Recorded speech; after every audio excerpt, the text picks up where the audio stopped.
Tonight, we're going to discuss the politics of urgency, how we can build the future now, how we can begin.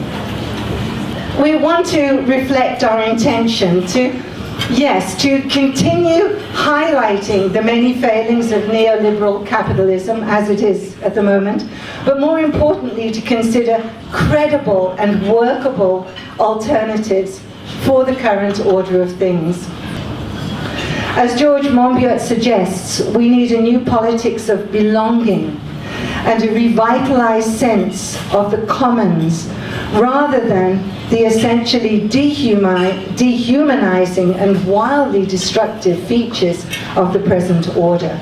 And we also have Mark Swivel, who will stake his claim as Mullumbimby's suggestion for alternative PM for Australia.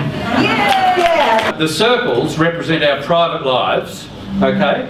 And the joining up bit in the middle represents our common wealth. Are you with me? Yes, it is an absolutely tortured metaphor, but that's what this country needs! Okay, now what we need to do is to grow that bit in the middle, because if we have death by 1,000 tax cuts, it gets too tight in there and everybody hurts.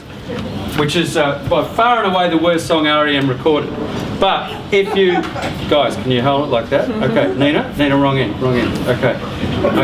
Never work with animals, or what's the expression? Okay, and the thing is that you'll notice that the metaphor works, it works a little bit like a cervix. And if we come through, the nation can be reborn, Mullen! Come together! So I'm going to talk to you and give you a snapshot of what I refer to as the Environmental Justice Project. In 1995, we saw the introduction of legislation that was world-class about how we would protect the environment, how we would protect threatened species, and not long after we saw the end, legally, of broad-scale land clearing in New South Wales. It was a fantastic and phenomenal agenda that was set by a bunch of very, very clever people, everyone operating at the grassroots level in their various ways. It is actually, those institutions are actually still there, and they're still available to us, and they still can work for us. What I have witnessed is there are some incredibly common themes about what is happening in the grassroots, at the grassroots level, all across New South Wales. And people are waking up again, and more. Coal seam gas and mining has been one of the most interesting environmental disputes that's been happening at the grassroots all across New South Wales. Somebody like me doing what I was doing is something really important, and that was providing a legal voice to members of communities that had woken up one morning and realised that they had the fight of their life on their hands. They had to stand up for what mattered to them, their local environment, their water, the social fabric, their community. They were fighting a mining giant. They needed help. One of the difficulties with the institution of law, of course, is that, and our environmental laws, is that it is all anthropocentric. It's all about humans. And it's all about humans because it's about humans standing up for the environment. We're not very good in a rights discourse.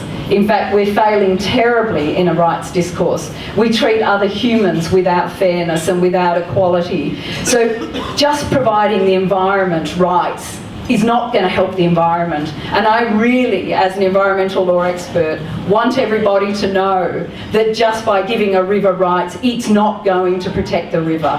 What is going to protect the river is humans in parliaments making very good laws that say the river will be protected.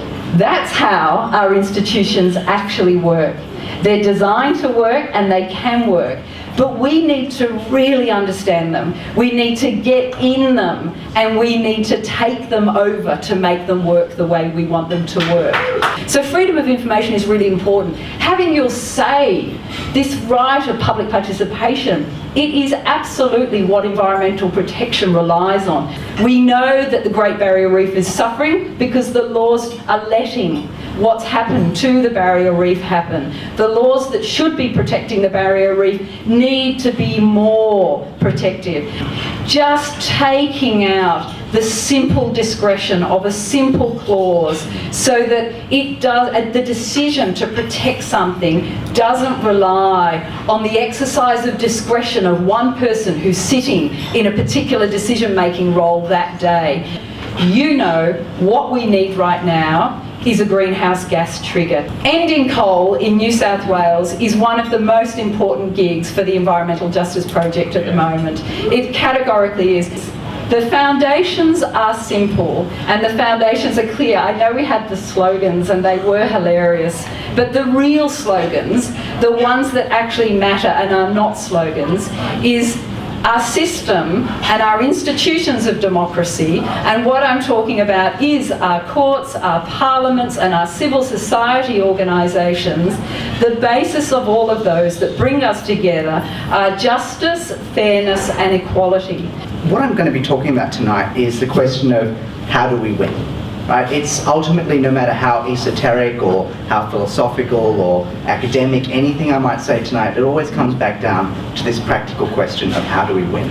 So I'm a millennial, and like most millennials, I was taught that I could change the world. Right? Throughout my education, they were said you can change the world, whether it be TV or Hollywood or my high school teachers, they all said you can change the world. And so I've spent my entire life since then thinking about that question. How do we change the world? My background is I worked in international law for a while, in international criminal law, in advocacy, and the question that kept coming to mind was when I said, well, how do we win? The answer was power. And the word power is obviously sounds like a dirty word. We try to avoid that word and saying power. But the truth is that that's the only way we can overcome our opposition. It's by having enough power to advance our agenda. How do we bring it all together to develop enough power? And the thing is when we talk about power, power is numbers, right? Obviously, our side of politics is not going to be the moneyed side of politics, so it's not going to be financial power. Probably not military power, I imagine, hopefully. So yeah, it's people power, right? So the question is, how do we bring all these movements together under a single banner? And so, for me, the identity, and which I'll be talking about in more detail later, is a progressive identity. The union movement has been one of the most successful movements in human history.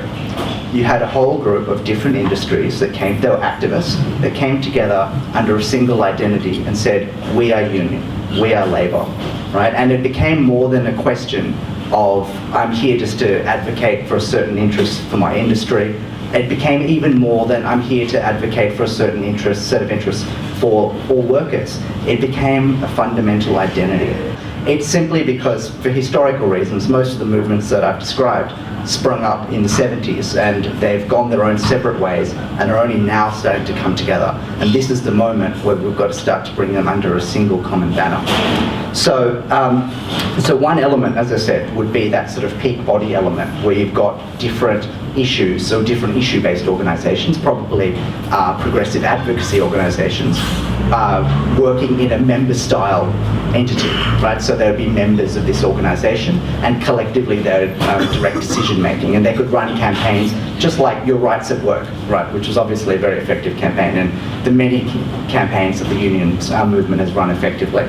But also, and this is critical, is that it would need to have a local element, right? And not just a local element, but I think the heart of the progressive movement, it can't be a group of organisations working together at the top and planning campaigns. The heart of any movement has got to be us. It's got to be communities on the ground. So I think any entity that will work like this, that had a, sort of an umbrella arm, would also have to have these local chapters, which I call progressive community hubs, which are for bringing people together in each electorate with shared values. Now, our side of politics has been fighting economic injustice since the 90s, or maybe even earlier. That's been caused by globalization. But sadly, we weren't successful, I think, in fighting it. And what happened?